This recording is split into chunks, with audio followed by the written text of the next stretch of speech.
एक आदत होती है लापरवाही की। थोड़ी थोड़ी लापरवाही करने लग जाइए, आदत बन जाएगी। एक आदत होती है कलाकार की, कि कोई भी कर्म करेगा उसमें अपनी कलाकृति जरूर छोड़ेगा। एक आदत होती है हड़बड़ाहट की, कुछ भी काम करेगा हड़बड़ाहट से करेगा। एक आदत होती है धैर्य, कुशलता, प्रेम पूर्वक कार्य करने की। कर्म वही है, लेकिन करने के ढंग से उसी कर्म से कोई व्यक्ति किस तरह महान हो जाता है।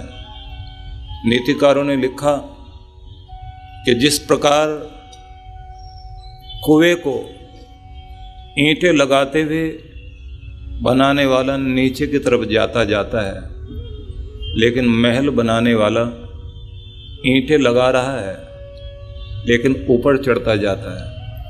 इसलिए बिल्डिंग जब बनती है तो राजमिस्त्री काम करते करते और ऊंचे चलते चले जाते हैं, और कुआं खोदते हुए और कुएं में ईंटें लगाते हुए ऊपर से नीचे की तरफ उतरते चले जाते हैं। कहते हैं मेहनत उतनी ही है। सोचिए कि आप अपनी मेहनत से ऊपर उठ रहे हैं या नीचे गिर रहे हैं। आपका कर्म आपको ऊपर ले जा रहा है या नीचे ला रहा है। अपनी ऊर्जा को हम किस तरफ लेकर चल रहे हैं। ऊर्जा का बहाव यदि परमेश्वर की ओर है, श्रेष्ठ की ओर, आनंद की ओर, शांति की ओर, प्रेम की ओर, निश्चित ही जीवन में वो फूल खिलने लग जाएंगे जिनसे आप तो शोभायमान होंगे ही। जहां आप खड़े होंगे वो जगह शोभायमान होगी, और हवाएं उन खुशबुओं को लेकर दूर दूर तक आपकी शोभा बढ़ा देंगी। इसलिए कोशिश कीजिए जहां हैं पुष्प बनकर महकने का प्रयास करें। ये भी सच है कि फूल को पत्ते कितनी भी कोशिश करके छिपा लें, कितना भी ढक लें, पर उसकी खुशबू को कोई ढक नहीं सकता। वो दूर दूर तक फैलती ही है, उससे उसका पता मिल ही जाता है। यदि आप में गुणवत्ता है, आप में विशेषता है, तो दुनिया कितनी भी ढकने की कोशिश करे, आपकी खुशबू अपने आप दुनिया तक पहुंच जाएगी। आपकी पहचान अपने आप संसार तक पहुंच जाएगी, पार ही पहुंच जाएगा वहाँ। इसलिए गुणवत्ता अपने अंदर प्रकट करने का प्रयास करते रहना चाहिए। प्रयास करते रहें कि अपने आप को खिलाएं, प्रयास करते रहें कि अपने आप को निखारें। अपने निखारने का प्रयास लगातार हर दिन कीजिए। मेरे चलने में, उठने में, बैठने में, चेष्टाओं में, कर्म में पहले से कुछ निखार आया या नहीं। शरीर उम्र के साथ कुछ भी हो, लेकिन जैसे जैसे आपकी उम्र बढ़े आपकी आंतरिक स्थिति, उसमें निखार आना बहुत जरूरी है। निखार अंदर चाहिए, बाहर का निखार काम नहीं करेगा। शरीर को कहा गया भस्मांतम शरीरम, शरीर को तो भस्म होना ही है, इसको मिटना ही है। लेकिन जो नहीं मिटता वो आत्म तत्व है, उसे निखारने की लगातार कोशिश जारी रखनी चाहिए। निखारने का प्रयास है कि जैसे आईने में आप अपने आप को देखते हैं और अपने को निखारते हैं, तो आत्मचिंतन एक दृष्टि है। अकेले बैठकर अपने बारे में कुछ विचार करें, कुछ सोचें, और आप देखेंगे जो समय आप अपने आप को खुद देंगे, खुद से बात करेंगे, वो एक ऐसा आईने का काम करता है जिसमें आपको अपना स्वभाव दिखाई देने लगता है। महात्मा गांधी ऐसा कहते थे कि डायरी आत्म सुधार के लिए, निखार के लिए आवश्यक है। डायरी में जो आप लिखते हैं।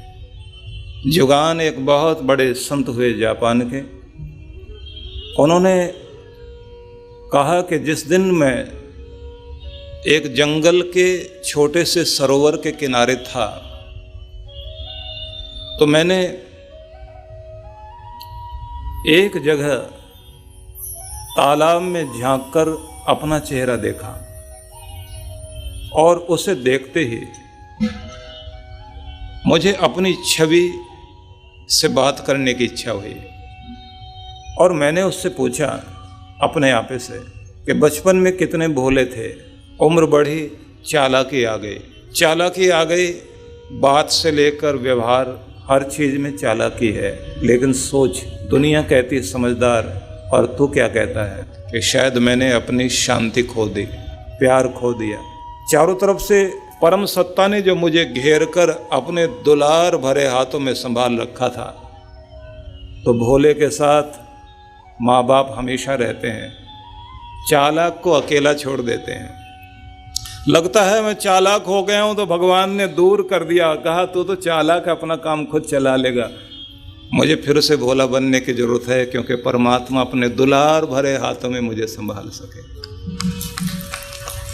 मैं ये कहूँगा कि सतर्क रहना, सावधान रहना, समझदार होना बहुत ज़रूरी है, महत्वपूर्ण है। लेकिन ये भी ध्यान रखिए, दुनिया के लिए समझदार हो जाइए, दुनिया के मालिक के लिए, अपने पिता परमात्मा के लिए वही भोला बच्चा बन जाइए। भोले बनकर जिंदगी कुछ और बनती है। निखार लाने की बात मैंने आपसे कही। निखार लाने में हमें बस यही ध्यान रखना है कि आपका कर्म कुशलता पूर्वक होने लग जाए। निखार लाने में आपको यही ध्यान रखना कि आपका मन संतुलित रहने लग जाए। निखार लाने में आपने यही कोशिश करनी है कि बाहर उग्रता और व्यग्रता के बीच में भले ही रहना, लेकिन अंदर से शांति बनाए रखना। बाहर शोर शराबे के बीच में रहना फर्क नहीं पड़ता, लेकिन अंदर प्यार भरे संगीत से अपने आप को गुनगुनाते रहना। बाहर संगीत जैसा शोर ही क्यों ना हो, लेकिन वो आनंद तब देगा जब अंदर संगीत चल रहा हो। यदि अंदर प्रेम और सौंदर्य है तो सृष्टि में भगवान का वो प्रेम और सौंदर्य दिखाई देगा। इसलिए ऐसा कहा जाता है कि जो जीवन को संगीत मानते हैं उन्हें ये सोचना चाहिए कि जिंदगी अगर संगीत है तो झूम के गाने की कोशिश करो। और यदि जीवन को हम मानते हैं कि ये एक चुनौती है, बहादुरी से सामना करने की कोशिश करो। और यदि हम कहते हैं ये एक अवसर है, तो अपने अवसर का पूरा लाभ लो, क्योंकि अवसर बार बार दरवाजा नहीं खटखटाता। जिंदगी को यदि खेल मानते हो तो जी भर के खेलना शुरू करो, और यदि जीवन को सपना मानते हो तो इसे सच करने का प्रयास शुरू कर दीजिए। जीवन को आप क्या मानते हैं, ये जरा सोच के देखिए। यदि सत्यम शिवम सुंदरम का रूप जीवन है तो इस सत्य को चरितार्थ कीजिए। सुंदर है तो सुंदरता की पूजा कीजिए, और शिव है तो आराधना करते हुए शिवत्व को अपने अंदर धारण कीजिए। जिंदगी यदि वचन है तो निभाने का प्रयास कीजिए, कर्तव्य है तो पूरा कीजिए। कुछ भी मान लीजिए जीवन को, जो भी आप मानते हैं पूरा करें। यदि संघर्ष कहते हैं तो संघर्ष में टिकने की और बहादुरी से लड़ने की हिम्मत पैदा करें।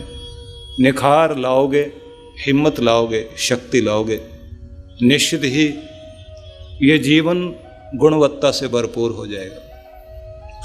और यदि आप कुछ भी नहीं करना चाहते तो फिर तो बिल्कुल ऐसे ही है, जिस किनारे जिंदगी लग गई हमने वही किनारा मान लिया, जो हो गए वही किस्मत। जैसे जी लिया यही भाग्य था, ऐसे ही होना था।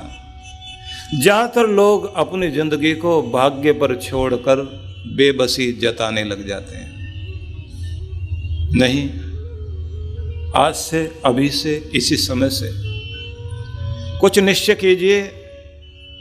नया वर्ष आया है, नई उमंग, नई तरंग, नई जीवन धारा, नए ढंग से अपने जीवन में वसंत आ गया है, तो जीवन में भी वसंत शुरू हो जाए। नई तरंगों के साथ जीवन को नए रूप में हमने ढालना है, अभी से, इसी समय से। और यदि हम उस रूप में अपने आप को ले जाना चाहते हैं तो मैं ये निवेदन करूंगा,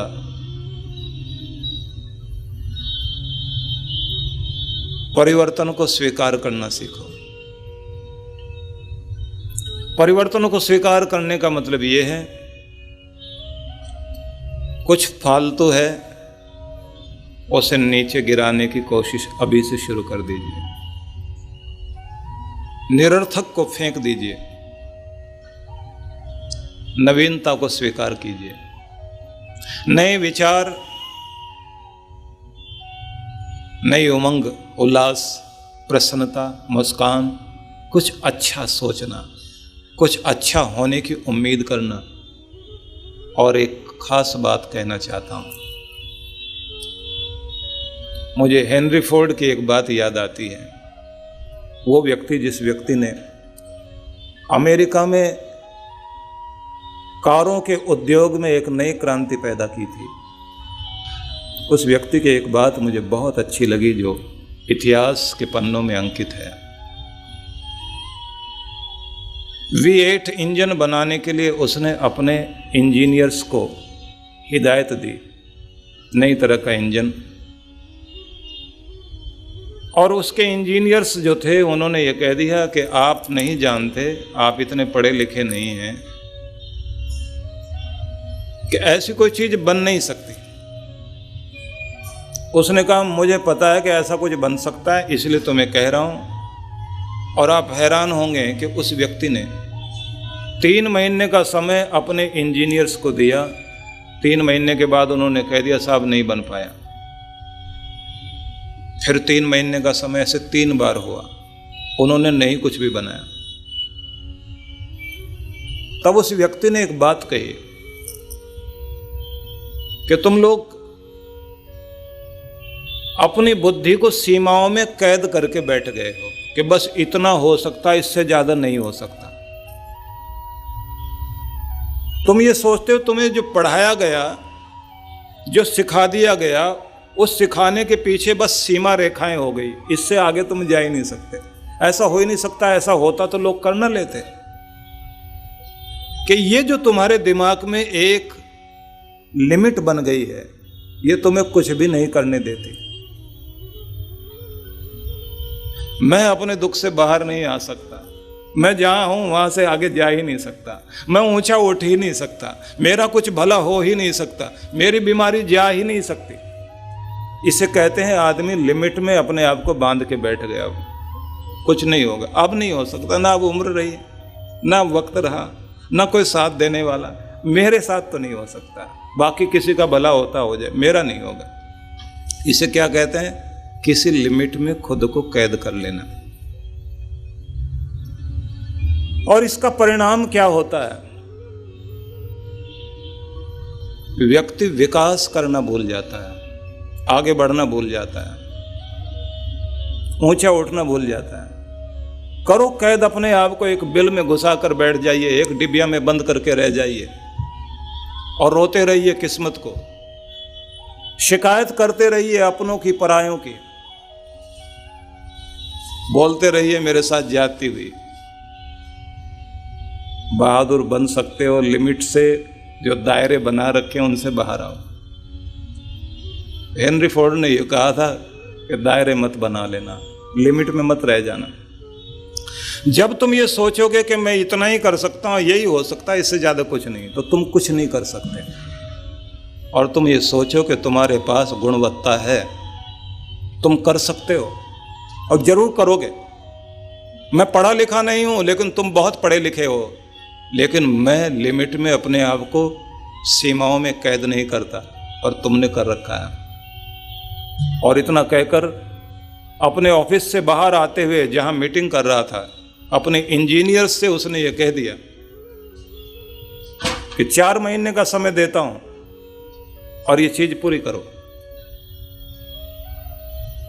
4 महीने के बाद वो आया, उसने कहा क्या रहा? वो बोले जो आपने कहा था वो 3 महीने में पूरा हो गया। जो आपने कहा था वो 3 महीने में पूरा हो गया, 4 महीने की बात ही नहीं है। लिखने वालों ने लिखा, हेनरी फोर्ड की ज़िंदगी में उसके उद्योग जगत में क्रांति की जो शुरुआत हुई थी, उसके इंजीनियर्स बहुत अच्छे थे, बहुत बढ़िया काम कर गए, बात वो नहीं। उनके अंदर जो गुणवत्ता थी, उस गुणवत्ता को प्रकट करने वाला एक व्यक्ति था, जिसके मोटिवेशन से, जिसकी प्रेरणा से, जिससे इंस्पायर होकर उन व्यक्तियों ने अपने अंदर के श्रेष्ठ तत्व को बाहर निकाल कर दिखा दिया।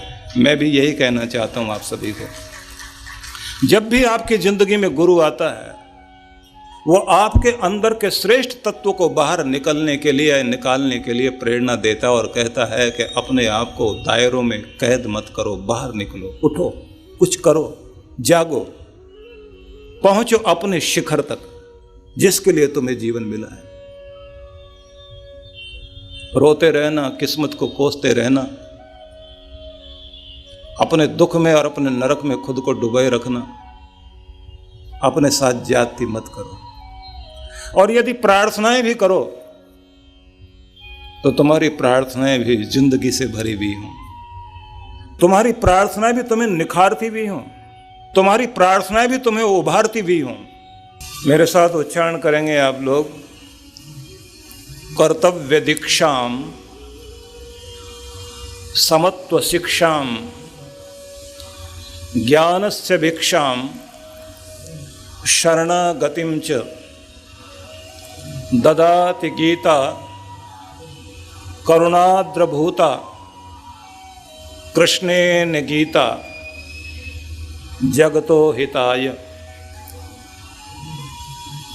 कहते हैं कि कर्तव्य की दीक्षा और समत्व की शिक्षा, ज्ञान की भिक्षा और शरणागति, ये सब कुछ प्रदान करती है गीता, जो भगवान कृष्ण ने इस संसार के दुखों में तपते हुए प्राणियों के प्रति करुणा करके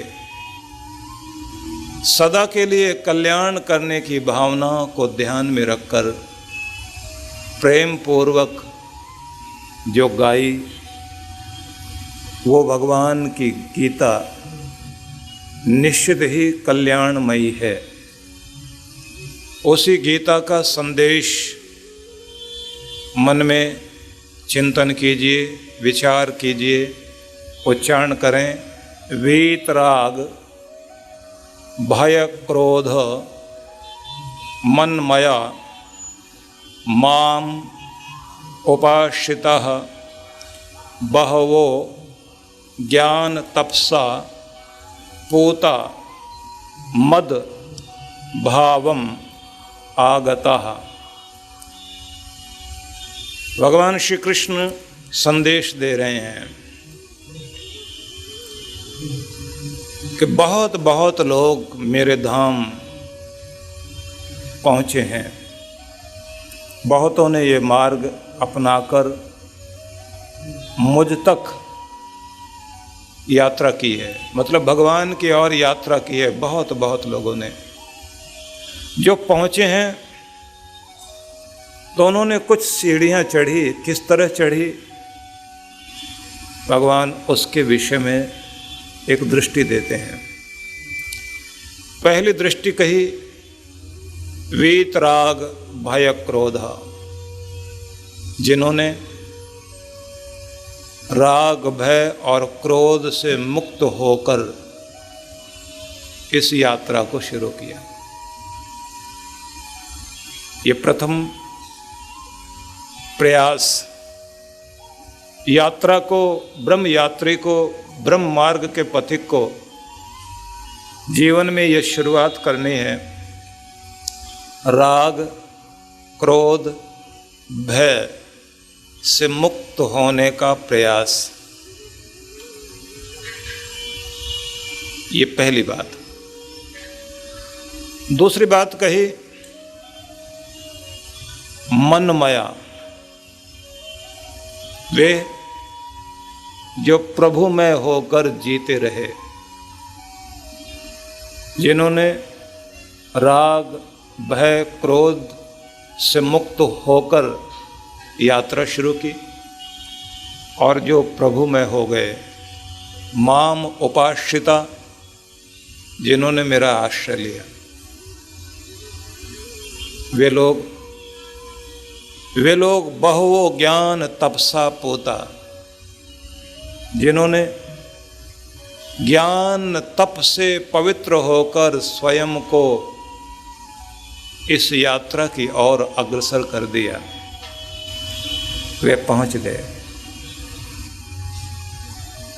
भगवान कहते हैं अर्जुन, बहुत बहुत लोग यहां पहुंचे हैं, उस धाम तक पहुंचे हैं, उस जगह तक पहुंच गए जिसके लिए कहा जाता है कि आसान नहीं है भगवान की तरफ जाना या उसके धाम तक पहुंचना, लेकिन पहुंचा जा सकता। बहुत लोग पहुंचे हैं, तुम भी पहुंच सकते हो। तो जिन्होंने पहुंचने के लिए जो जो रास्ता अपनाया, तुम भी वो अपनाओ। तो जो रास्ता भगवान ने कहा, जो लोग पहुंचे कैसे पहुंचे, तो जरा आप भी उस पर थोड़ा विचार कीजिए कि ये क्या समझाया जा रहा है। बात बहुत ही महत्वपूर्ण, समझने योग्य है। कहते हैं जो वीत राग हैं, वीत क्रोध हैं, वीत भय हैं,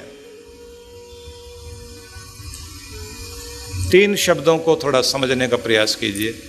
व्यक्ति दुनिया में जीता है, पदार्थों के प्रति आसक्ति होती है, राग पैदा हो जाता है और होना स्वाभाविक है। एक सुई भी आदमी के पास होगी तो उसके प्रति भी व्यक्ति का लगाव पैदा हो जाता है, और इतना पैदा हो जाता है कि उसमें प्राण बस जाते हैं। उस वस्तु के टूटने फूटने से लगता है जैसे खुद की मौत हो गई हो, खुद को चोट लगती है, प्राणों पर चोट लगती है। व्यक्ति की हालत ये हो जाती है कि अगर उसकी कोई एक चीज़ छूट गई, एक महात्मा उदाहरण दिया करते थे, और वो उदाहरण थोड़ा सा याद कर लें कि उनके साथ में कोई एक महात्मा थे, उनका कुछ सामान चोरी हो गया, और सामान भी कुछ नहीं, एक थोड़ा सा ही सामान था, वो सामान चोरी हो गया। उन्होंने जाकर पुलिस में रिपोर्ट लिखाई, महाराज सामान चोरी हो गया। क्या चोरी हुआ? बोले एक कंबल, एक तकिया, एक बिस्तर, रजाई, और तो और जितनी तरह के कपड़े होते हैं ना, सारे ही आप पूरी रिपोर्ट लिख लीजिए। उन्होंने कहा भाई ऐसे कैसे लिख लें, रिपोर्ट लिखाने के लिए लिस्ट तो बताओ। इसने जितनी तरह के कपड़े होते हैं सबकी लिस्ट लिखा दी। पुलिस वाले बोले महात्मा होकर इतना सामान लेकर चलते हो? बोले क्या बताएं, अभी तो मैं याद नहीं पड़ रहा और क्या क्या था। वहां पर वो चोर भी बंदी था जिसने वो चुरा रखा था उसका सामान, तो इतना गुस्से में आया, उसने फटा हुआ एक कंबल फेंक कर मारा। बोले यही था ना तुम्हारा सामान? बोले हाँ यही था। इसने एकदम उठाया, उठा करके कहा हाँ साहब मेरा सब सामान मिल गया। अब पुलिस वालों को बहुत गुस्सा आया, बोले कमाल की बात करते हैं आप, इतनी बड़ी लिस्ट लिखवाई और ये फटा हुआ कंबल। महात्मा ने कहा तुम नहीं जानते मेरे लिए क्या है ये, मेरे लिए पूरी दुनिया है।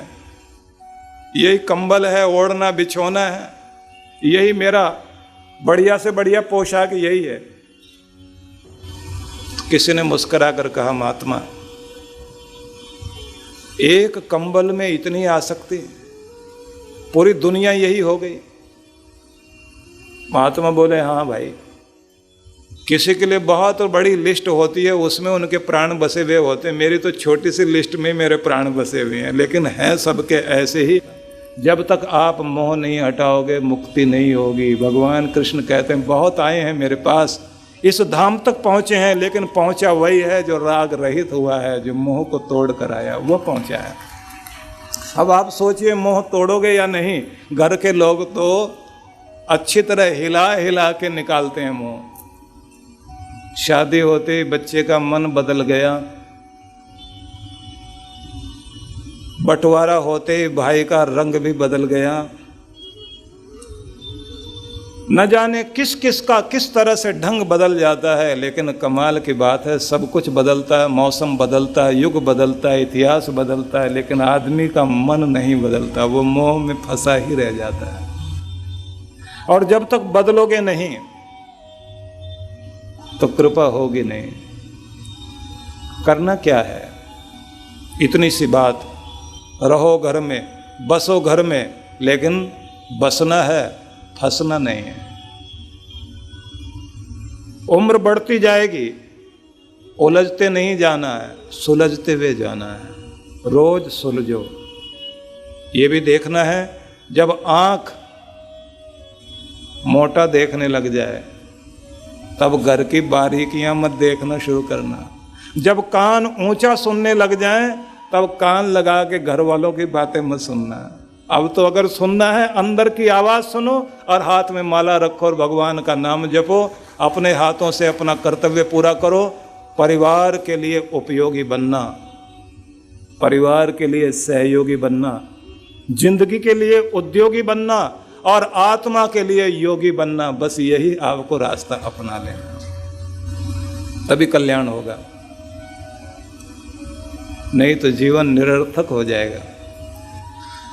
आप अपनी पारी खेल चुके हो, अब आपके बच्चे अपनी ज़िंदगी जीना चाहते हैं, अपने अनुभव से जीना चाहते हैं। आप दखलंदाजी मत कीजिए, टोका टाकी मत कीजिए। ज़्यादा टोकेंगे स्थितियाँ बदलेंगी, दुखी होगे। उम्र बढ़ने लग जाए, आदमी को ज़बान कंट्रोल में रखनी चाहिए, कमियां निकालने की आदत नहीं। ज़्यादा उम्र हो जाए तो बस दो ही बात याद रखो, या तो शाबाशी देते रहो या आशीर्वाद देते रहो, बाकी ज़बान चुप रखो तो अच्छा है। और अगर कमी निकालने में लग गए तो कमी निकालने से कोई अपना नहीं हुआ करता। अपना कहने से और अच्छा कहने से ज़रूर कोई अच्छा होता है, अपना बनता है। तो राग से रहित हो जाइए, वीत राग।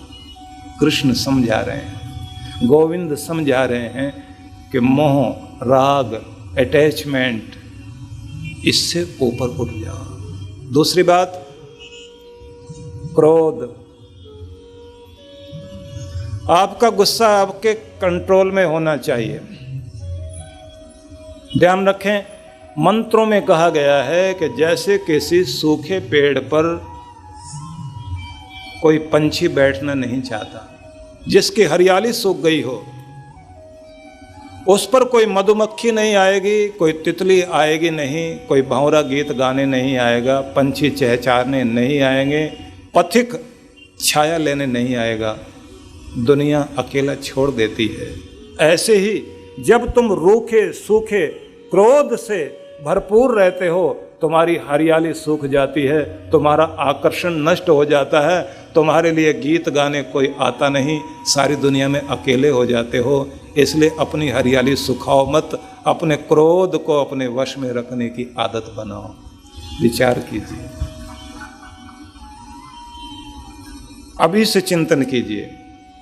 गुस्सा बार बार आता हो तो इसका मतलब है अंदर कहीं कमजोरी है। गुस्सा बार बार आता है इसका मतलब है कि तनावग्रस्त रहते हो। गुस्सा बार बार आ रहा है इसका मतलब है कि आपकी मांसपेशियां, तंत्रिकाएं कमज़ोर पड़ने लग गई हैं।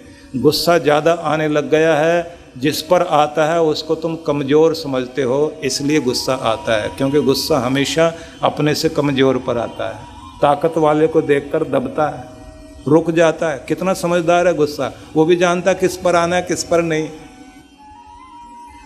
तो कमजोर जिसे समझने लगे हो उसको दबाने के लिए गुस्सा करने लग गए हो। और गुस्सा कर रहे हो तो अपनी मुस्कुराहट को जला रहे हो, गुस्सा कर रहे हो तो अपनी अक्ल को खो रहे हो। तो क्या करना है, जब गुस्से की पहली तरंग आए, लहर आए, कनपटी गर्म होने लग जाए, माथे को ठंडा रखना शुरू करो, मुस्कुराने की कोशिश करो, ध्यान बटाओ, वक्त टालने की कोशिश करो और सोचो कि इस समय बात बिगड़ने जा रही है। जिद दिमाग पर सवार होगी, जिद नहीं करनी, जगह बदलनी है और बाद में समझेंगे। पानी पी लीजिए, दूर चले जाइए और बाद में बैठ के समझना। ये मत सोच लेना कि बहादुर बन जाओगे, मन कह रहा होगा। कायर बनने से कोई फ़ायदा नहीं, इलाज करके छोड़ना। इलाज नहीं होगा, काम बिगड़ जाएगा। क्योंकि आपको रियलाइज कराना है, दबाने से चीज़ उभरती है, भड़काने से भड़कते हो। रास्ता एक ही है, चाबी का काम करिए, दिल का ताला खुल जाए।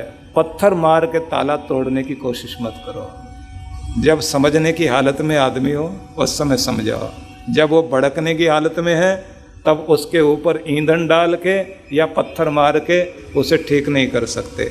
इसलिए अच्छा हो वक्त को टालिए, बाद में बैठिए, प्यार से बैठिए, कमियां मत निकालना, कहिए तुम भी देखो अगर तुमसे कोई गलती हो रही थी तुम रियलाइज करो, मैं भी देखता हूँ शायद मेरे तरफ से गलती हो रही हो। हम सुधारने के लिए, ठीक करने के लिए बैठे हैं, दबाने के लिए नहीं। जब आदमी दूसरे को दबा रहा होता है वो दूसरे को दबाने की पूरी ताकत लगा देता है। जब आप सुधारने लग जाएं, वो भी सुधारने लग जाए, मन मिलते हैं और इससे बात बनने लगती है। भगवान कहते हैं जिस दिन तुम अपने मोह को, राग को जीतते हो, जिस दिन तुम अपने क्रोध और आवेश को नियंत्रण में लाते हो और जिस दिन तुम भय रहित होकर जीने लग जाते हो, कहते हैं उस दिन मेरे और चलने की यात्रा शुरू हो जाती है। याद रखिए, गीता के अमृत को अगर आप पीना चाहते हैं, वसुधा में सुधा है गीता, इस धरती की अमृतमयी बूंद नहीं, नदी नहीं, सागर है गीता।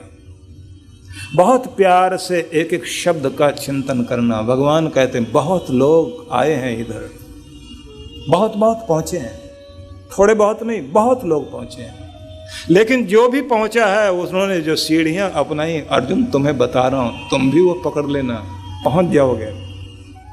और कृष्ण ये समझाते हुए ये भी बताना चाहते हैं कि तुम्हारे माध्यम से मैं पूरी दुनिया को समझा देना चाहता हूँ, जो पहुँचना चाहता है उसके लिए रास्ता यही है, जीतना अपने आवेश को। क्योंकि जब अक्ल स्थिर नहीं होती तो क्रोध बाहर आता है, जब अक्ल अपना काम करती है तो क्रोध नियंत्रण में रहता है। अक्ल तब काम करती है जब मस्तिष्क शांत रहता है, जब मस्तिष्क शांत रहता है बुद्धि स्थित रहती है, मन संतुलित रहता है और तब पत्थर जैसे हो जाते हो आप। क्रोध का अंगारा आपकी तरफ फेंका गया, आप मुस्कुरा कर कह देते हैं बेचारा बीमार है, थोड़ी देर भड़क लेगा, बाद में ठीक हो जाएगा।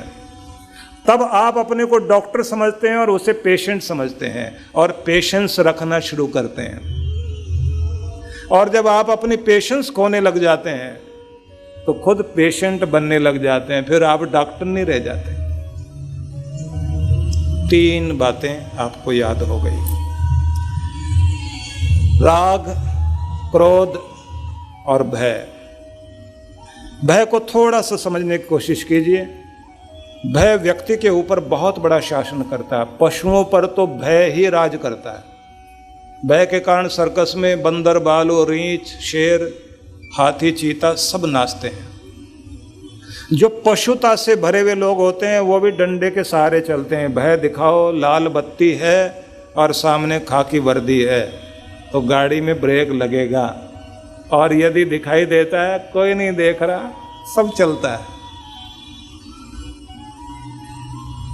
एक देश की यात्रा पर हम लोग थे, रात को कहीं से लौटते हुए लेट हो गए, 2 बजे हुए। साथ में जो लोग थे, लाल बत्ती पर जैसे गाड़ी रुकी तो कुछ भारतीय जो साथ बैठे थे उन्होंने इशारा किया, कोई नहीं देख रहा, 2 बजे हैं, निकल चलो, देर तो पहले ही हो गई। चलाने वाला व्यक्ति बहुत हैरान, बोले कमाल की बात करते हैं, लाल बत्ती पार हो सकती है? बोले अपने देश में तो रात दिन पार होती है। बोले आप कैसी बात करते हैं, जिंदगी को प्यार नहीं करते? बोले हम तो पता नहीं क्या क्या करते हैं, आप क्या बात कर रहे हैं। मैं पीछे बैठा हुआ इशारा कर रहा हूं कि अपने देश को बदनाम मत करो, हमारे देश में सारे ऐसे हैं, ऐसा नहीं, कोई कोई ऐसा कर लेता होगा। निवेदन करना चाहता हूं, अगर किसी डर को देखकर आप नियंत्रित होते हैं तो पशुता है, और यदि आप अपने अंदर से विवेक से नियंत्रित होते हैं तो देवत्व है। अपने विवेक से नियंत्रित होइए, भय के सहारे जिंदगी को मत चलाइए। भक्त होने का मतलब कृष्ण ये समझाना चाहते हैं, जो भय के पार है वही भक्त है। जो डर डर कर जिया करता है वो भक्त नहीं है। इसलिए गीता का संदेश ही अद्भुत है। कायरता से वीरता की तरफ ले जाता है गीता का संदेश, विषमता से समता की तरफ ले जाता है गीता का संदेश, मृत्यु से अमृत की तरफ ले जाता है गीता का संदेश, भागने से जागने की ओर ले जाता है गीता का संदेश। इसलिए गीता को समझने का प्रयास कीजिए। भगवान कह रहे हैं जो भय रहित हो गया, जो निर्भय है, जो अभय है, ऐसी यात्रा करने वाला, क्योंकि भय वाला ही चिंता करेगा, जो चिंता करेगा वो निराश भी रहेगा, उदास भी होगा, हताश भी होगा, दुखी रहेगा और दुखी करेगा। देखा है ना आपने, इरिटेट रहते हैं और इरिटेट करते हैं। बहुत लोगों की आदत होती है खुद इरिटेट, दूसरों को भी इरिटेट कर रहे होते हैं, खुद दुखी, दुख बांट रहे हैं, खुद क्रोध में क्रोध बांट रहे हैं, खुद पाप से भरे हुए हैं और दूसरों को भी सता रहे हैं। खुद का मान सम्मान नहीं, दूसरों का मान भंग कर रहे हैं। अपने अंदर जो जहर है उसे बाहर फेंक रहे हैं। इरिटेट हैं, इरिटेट कर रहे हैं। और ऐसा ही जमाना आ गया। मैं बॉम्बे में था तो मैं एक जगह देख रहा था, बच्चे खेल रहे हैं पार्क में, और क्या बोल रहे हैं, बोले टेंशन लेने का नहीं है, देने का है, देने का, टेंशन देने का है। का बोलते हैं ना वहां पर लोग, टेंशन लेने का नहीं, देने का है, मतलब लिया नहीं करते, दिया करते हैं। मैं आश्रय में बराबर वाले व्यक्ति से पूछता हूं कि ये क्या बोल रहे हैं खेलते हुए बच्चे। बोले आजकल युग ऐसा ही है, कहते हैं टेंशन दो, खुद लोगे तो दुखी रहोगे। लेकिन बात ये नहीं, अगर दोगे तो बदले में वापस आएगा, तो जरूर आएगा। कोशिश करो न टेंशन लेनी है और न टेंशन देनी है। अटेंशन होने की कोशिश शुरू कर दीजिए, बात उसी से बननी शुरू हो जाएगी। भगवान कहते हैं कि राग से, भय से, क्रोध से रहित जो थे उन्होंने यात्रा की, पहुंचे। उन्होंने दूसरी शर्त और पूरी की, मनमया, मेरे होकर के जो जिए, प्रभु में होकर के जो जिए, वो पहुंचे। अब आप विचार करके देखिए कि हम क्या बनकर जी रहे होते हैं, क्या दशा अपनी बनाकर जी रहे होते हैं। सभी को पता है, हर समय ही अपने आपे से बाहर होते हैं। प्रभु में होने का मतलब है आनंद में होना, प्रेम में होना, प्रसन्न चित्त होना, खुश रहने की आदत, न दुखी होना, न दुख को फैलाना। प्रभु में होने का मतलब है कि आप एक विश्वास में जीते हैं, जिस मालिक ने अब तक मेरा ध्यान रखा है आगे भी रखेगा, जिसने अब तक दिया है आगे भी देगा, जिसने अपने सुरक्षित हाथों से मुझे हमेशा संभाल के रखा है, उसके हाथ आज भी मुझे संभाले हुए हैं, उसकी कृपा में कोई कमी नहीं है। विश्वास बहुत बड़ा काम करेगा। माम उपाश्रिता, भगवान आगे कह रहे हैं, जिन्होंने मेरा सहारा लिया वे पहुंचे हैं। विश्वास के साथ शरणागति। विश्वास के साथ शरणागति का मतलब सीधा सा इतना ही है, यदि आपको भरोसा है कि मुझ पर कृपा होगी, दया करने वाला दया करेगा, तो दुखी नहीं होगे। मतलब सोचो कोई ना कोई रास्ता निकलेगा, मुझे विश्वास है, उस विश्वास के सहारे चल रहा हूं। मुझे वो उदाहरण बहुत बहुत अच्छा लगता है, जिसकी चर्चा कनाडा और अमेरिका में बहुत हुई। एक वो व्यक्ति जिसने न्यागरा फॉल के ऊपर तार बांधकर उस पर चलकर दिखाया था। हेलीकॉप्टर से तार बांधा और उसके ऊपर चलकर 160 फुट ऊंचाई से पानी जहां नीचे गिर रहा है, और इतना खतरनाक झरना, एक बार गिर जाए आदमी तो बचने की कोई नौबत नहीं, कोई रास्ता नहीं। एक बड़ा जोखिम का काम उस व्यक्ति ने किया। एक रेसलर था, प्रसिद्ध रेसलर था जिसने ये कार्य किया।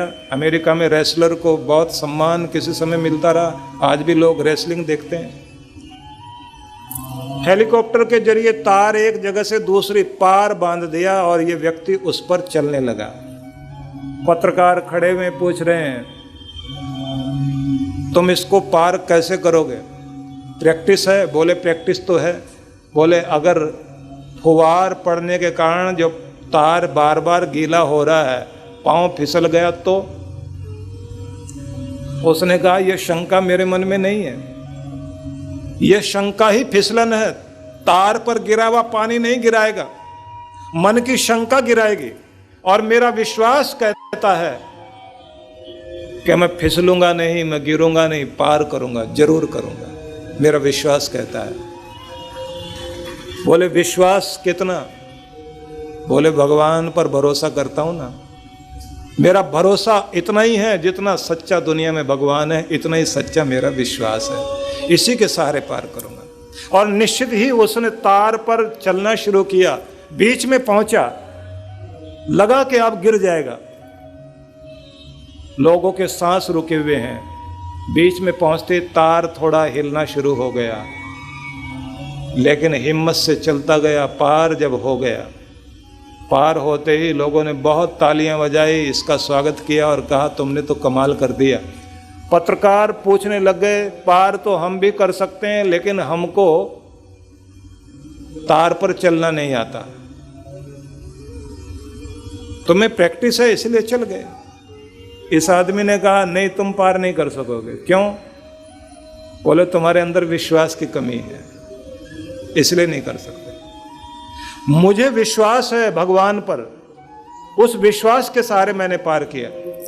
सब बोलने लगे ये क्या बात हुई, विश्वास तो हम भी भगवान पर करते हैं। इसने कहा बहुत कच्चा विश्वास है तुम्हारा, मेरे जितना नहीं है। बोले कैसे कह सकते हैं आप? इस व्यक्ति ने कहा ऐसे कह सकता हूं, आप सोचिए कि क्या मैं दोबारा पार हो सकता हूं? बोले हो सकते हैं। बोले आपका विश्वास कहता है मैं पार हो सकता हूं? बोले हो सकते हो। बोले तो फिर एक बात कहता हूं, कोई मेरे कंधे पर सवार हो जाए जो भगवान पे बहुत भरोसा करता हो और आए, हम पार करते हैं मिलकर। सब बोले तुम्हारे कंधे पर तो हम बैठने वाले नहीं हैं, भगवान पर भरोसा जरूर है, लेकिन तुम्हारे कंधे पे नहीं बैठेंगे। इसने अपने बच्चे को आवाज दी, बेटा मेरे कंधे पर बैठेगा। 10-12 साल का बच्चा था, दौड़कर उछलकर आया, पिता के कंधों पर बैठ गया। इसने कहा चलो दोनों मिलके पार करते हैं। बच्चा कहता डैडी मैं तो बहुत दिनों से चाहता था कि कभी ऐसा आए जब आप तार पर चलें और मैं आपके कंधे पर बैठा हुआ हूं। बच्चा बैठ गया, ये पार करने लगे। जैसे बैठकर बच्चा कंधे पर सवार हो गया और ये तार पर चलने लगा, तो जनता जो चारों तरफ खड़ी हुई थी, लोग कहने लगे आदमी पागल है, खुद तो मरेगा, बच्चे को भी मारना चाहता है, ये क्या सिद्ध करना चाहता है। पत्रकार भी सहम गए और जैसे इसने पार करना शुरू किया, एक एक कदम आगे बढ़ाता जाए, लोगों की सांस रुकी हुई है, लोग ताली बजाना भूल गए, ये पार करता गया। जब पार करके उतरा, सब लोगों ने कहा भाई तुमने कमाल कर दिया, अब इससे आगे हम कुछ नहीं तुमसे पूछेंगे, बस इतनी बात बता दो, तुम्हारा भरोसा कितना है भगवान पर, जरा उसकी कोई लिमिट हो तो वो समझा दो, बाकी और तुमसे कोई सवाल नहीं करना चाहते। इसने कहा कि जितना भरोसा मेरे बच्चे का अपने बाप पर है, इसे पता है कि मैं अपने पिता के कंधों पर सवार हूं, चोट नहीं खा सकता, ऐसे ही मेरा विश्वास कहता है कि मैं अपने पिता परमात्मा के हाथों में हूं, चोट नहीं खा सकता। इस विश्वास के सहारे मैंने पार किया है।